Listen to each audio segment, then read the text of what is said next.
ഇതാണ് നീരാജനം. നീരാഞ്ജനമല്ല, നീരാജനം. കൊങ്കണി സമുദായത്തിൽ ദീപാവലി ദിവസം കുട്ടികളെ ഉഴിഞ്ഞിടുന്ന ഒരു സ്പെഷ്യൽ വിളക്കാണ് ഇത്. അരിപ്പൊടിയും മഞ്ഞളും കൂടെ കുഴച്ച് വിളക്ക് പോലെ ആക്കി എണ്ണയും തിരിയിട്ടത് ഉഴിയുന്നതാണ് ഈ വിളക്കിന് പ്രത്യേകത. 3, 5, 7 ഇങ്ങനെ ഒറ്റ സംഖ്യയിലാണ് വിളക്ക് എടുക്കുന്നത്. എണ്ണത്തിനനുസരിച്ച് മാവ് കൊണ്ട് ഉരുളകളും ആക്കുന്നു. ഇപ്പം 3 ആണെങ്കിൽ 3 ഉരുളയാക്കും.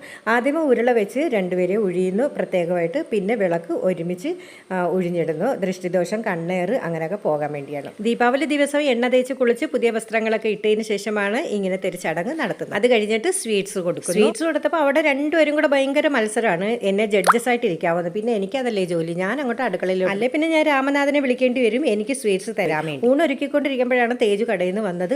ഓടിപ്പോയി അവനെയും കൂടെ അങ്ങോട്ട് ഉഴിഞ്ഞിട്ടു. എന്നിട്ട് നമുക്ക് ഉഴിഞ്ഞതിന് ശേഷം ഇത് എവിടെയെങ്കിലും കൊണ്ട് പുറത്ത് എവിടെയെങ്കിലും കൊണ്ട് കളയാം. കുട്ടികൾക്കാണ് കൊടുക്കുന്നതെന്ന് പറയും. ഇത് എൻ്റെ കുട്ടികളാണ് ഈ 3 പേര്, അതുകൊണ്ടാണ് ഞാൻ ഇവർക്ക് ഉഴിഞ്ഞിട്ടത്. ഇനി നമുക്ക് ഊണ് എന്തൊക്കെയാണെന്ന് നോക്കാം. ചെറിയ രീതിയിലുള്ള ഊണാണ്. ചോറ്, പപ്പടം, പിന്നെ രാവിലത്തെ അച്ചാറ്, പിന്നെ ഒരു മെഴുക്കുവരട്ടി ഉണ്ടായിരുന്നു, പിന്നെ നമ്മുടെ തൈരൊക്കെ ഒഴിച്ചൊരു കറി ഉണ്ടായിരുന്നു.